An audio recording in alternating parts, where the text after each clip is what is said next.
اور اگر کوئی اتباع رسول کو چھوڑتا ہے تو اس کا کیا نقصان ہوتا ہے؟ اس کا نقصان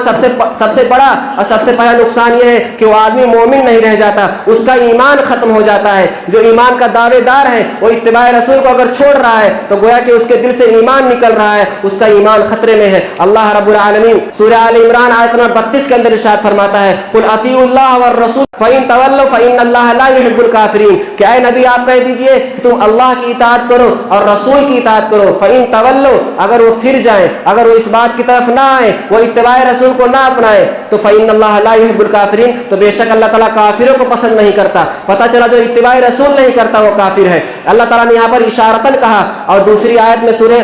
سورہ النساء آیت نمبر 65 کے اندر اللہ تبارک و تعالیٰ نے بالکل واضح طور پر کہا فلا وربک لا یؤمنون حتی یحکموک فیما شجر بینہم ثم لا یجدوا فی انفسہم حرجا مما قضیت ویسلموا تسلیما۔ اللہ تبارک و تعالیٰ محمد صلی اللہ علیہ وسلم کے رب کی قسم کھا کر کہہ رہا ہے کہ فلا وربک، تیرے رب کی قسم اے محمد، تیرے رب کی قسم، لا یؤمنون، وہ لوگ مومن نہیں ہو سکتے، حتی یحکموک فیما شجر بینہم، یہاں تک کہ جن چیزوں میں وہ اختلاف کرتے ہیں ان تمام چیزوں میں وہ آپ کو حکم نہ بنا لیں، آپ کو فیصلہ کرنے والا نہ بنا لیں۔ اور صرف فیصلہ کرنے والا نہیں بلکہ جو آپ فیصلہ کر دیں اس کو ایسا مان لیں کہ دل میں بالکل بھی حرج محسوس نہ ہو، دل میں بالکل کسی قسم کی کمی محسوس نہ ہو، دل میں کوئی شکوہ اور شکایت نہ رہ جائے۔ وَيُسَلِّمُوا تَسْلِيمًا، اور ان کو مکمل طور پر تسلیم کر لیں۔ تو یہ پہلا نقصان آدمی کو حاصل ہوتا ہے جو اتباع رسول کو چھوڑتا ہے تو اس کا ایمان چلے جاتا ہے۔ دوسرا نقصان یہ ہوتا ہے کہ اتباع رسول کو چھوڑنے والا اس کا عمل قابل قبول نہیں ہوتا۔ جو عمل اتباع رسول سے خالی ہے وہ عمل اللہ کے ہاں مقبول نہیں ہے۔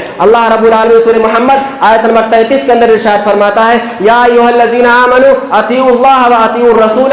ولا تبطلوا اعمالکم، کہ اے لوگوں جو ایمان لائے ہو تم اللہ کی اطاعت کرو اور رسول کی اطاعت کرو اور اپنے اعمال کو برباد نہ کرو۔ پتہ چلا اگر اتباع رسول کے ذریعے آدمی عمل کو نہیں کرتا ہے تو اس کا عمل برباد ہے۔ اسی طرح اللہ کے رسول صلی اللہ علیہ وسلم کی حدیث آپ صلی اللہ علیہ وسلم ارشاد فرماتے ہیں من عمل عملا لیس علیہ امرنا فہو رد، جس نے کوئی ایسا عمل کیا جس پر ہمارا حکم نہیں ہے، جو ہماری شریعت میں نہیں ہے، جو ہماری شریعت کے مطابق نہیں ہے، فہو رد، تو وہ عمل قابل قبول نہیں ہے، وہ عمل مردود ہے۔ یعنی اگر کوئی نماز پڑھتا ہے اور وہ رسول صلی اللہ علیہ وسلم کے طریقے کے مطابق نہیں ہے، وہ اماموں کے طریقے کے مطابق ہے، احادیث مبارکہ کے طریقے کے مطابق نہیں ہے، تو اس کا نماز مقبول نہیں ہے۔ اگر کوئی روزہ رکھتا ہے اور وہ اماموں کے طریقے کے مطابق ہے، اللہ کے رسول کی حدیثوں کے مطابق نہیں ہے، تو اس کا روزہ مقبول نہیں ہے۔ حج ادا کرتا ہے اور اللہ کے رسول کے طریقے کو نہیں اپناتا ہے بلکہ اپنے اماموں کے فتوے کے مطابق عمل کرتا ہے، صحیح حدیث آ جانے کے باوجود حدیث کو چھوڑ کر کے اپنے امام کی بات پر قائم رہتا ہے، تو اس کا حج مقبول نہیں ہے۔ کیونکہ عمل کے قبول ہونے کے لیے یہ بنیادی شرط ہے کہ اللہ کے رسول صلی اللہ علیہ وسلم کے طریقے کے مطابق کیا جائے۔ آپ کا طریقے کو چھوڑنا یہ عمل کو مردود کر دیتا ہے۔ تیسرا نقصان یہ ہے کہ اتباع رسول صلی اللہ علیہ وسلم کو چھوڑنے والا، اس کے لیے طرح طرح کی پریشانیوں اور مصیبتوں کی دھمکی دی گئی ہے، اس کو وعید سنائی گئی دردناک عذاب کی۔ اللہ رب العالمین سورہ النور آیت نمبر 63 کے اندر ارشاد فرماتا ہے فَلْيَحْذَرِ الَّذِينَ يُخَالِفُونَ عَنْ أَمْرِهِ أَن تُصِيبَهُمْ فِتْنَةٌ أَوْ يُصِيبَهُمْ عَذَابٌ أَلِيمٌ، تو ان کو ڈرنا چاہیے جو اللہ کے رسول صلی اللہ علیہ وسلم کے حکم کی مخالفت کرتے ہیں، جو آپ کی بات کو، آپ کی حدیثوں کو سننے کے باوجود اپنے اماموں کی باتوں پر قائم رہتے ہیں، ان کو ڈرنا چاہیے ان تصیبہم فتنہ، کہیں ان کو کوئی فتنہ نہ لاحق ہو جائے، کہیں کوئی ان کو آزمائش نہ آ جائے، اور یصیبہم عذاب علیم، یا ان کو کوئی دردناک عذاب نہ لاحق ہو جائے۔ یہ تیسرا نقصان۔ چوتھا نقصان یہ ہوتا ہے کہ آدمی اگر اتباع رسول کو چھوڑتا ہے تو اس کے لیے ہلاکت و بربادی ہے۔ اللہ کے رسول صلی اللہ علیہ وسلم ارشاد فرماتے ہیں، سنن ابن ماجہ کی روایت ہے قد ترکتم علی البیضاء لیلھا کنہارھا لا یزیغ عنھا بعد الا ہالک، میں تم کو ایسے دین پر چھوڑ کر جا رہا ہوں، ایسے روشن دین پر چھوڑ کے جا رہا ہوں جو راتیں ہیں وہ دن کی طرح روشن ہیں، اس سے نہیں پھرے گا مگر وہی آدمی جو ہلاک ہونے والا ہے۔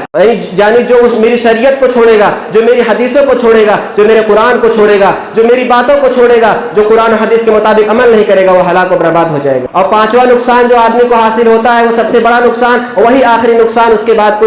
بعد نقصان کا کوئی تصور ہی نہیں، اور وہ اتباع رسول کو چھوڑنے سے آدمی جہنمی ہو جاتا ہے۔ اللہ تعالیٰ قرآن مجید سورہ النساء آیت نمبر 115 کے اندر ارشاد فرماتا ہے وَمَن يُشَاقِقِ الرَّسُولَ مِن بَعْدِ مَا تَبَيَّنَ لَهُ الْهُدَى وَيَتَّبِعْ غَيْرَ سَبِيلِ الْمُؤْمِنِينَ نُوَلِّهِ مَا تَوَلَّى وَنُصْلِهِ جَهَنَّمَ وَسَاءَتْ مَصِيرًا، کہ جو اللہ کے رسول صلی اللہ علیہ وسلم کی مخالفت کرتا ہے بعد اس کے کہ اس کے لیے ہدایت واضح ہو گئی، یعنی ہدایت کے واضح ہو جانے کے بعد، اللہ کے رسول صلی اللہ علیہ وسلم کی حدیثوں کو جان لینے کے بعد، آپ کی صحیح حدیثوں کو پا جانے کے بعد آپ کے حکم کی جو مخالفت کرتا ہے، وَيَتَّبِعْ غَيْرَ سَبِيلِ الْمُؤْمِنِينَ، اور مومنوں کے راستے کو چھوڑ کر دوسرے راستوں کی پیروی کرتا ہے، صحابہ کرام کے طریقے سے نہیں چلتا ہے، صحابہ کرام کا منہج نہیں اپناتا ہے، تو کیا ہوتا ہے؟ نُوَلِّهِ مَا تَوَلَّىٰ، ہم اس کو اسی طرف پھیر دیتے ہیں جس طرف وہ جا رہا ہے، وَنُصْلِهِ جہنم، اور بعد میں ہم اس کو جہنم میں داخل کر دیں گے، وَسَاءَتْ مَصِيرًا، اور جہنم بہت ہی بری لوٹنے کی جگہ ہے، سب سے بری جگہ ہے جہنم جہاں پر لوگ لوٹ کے آئیں گے۔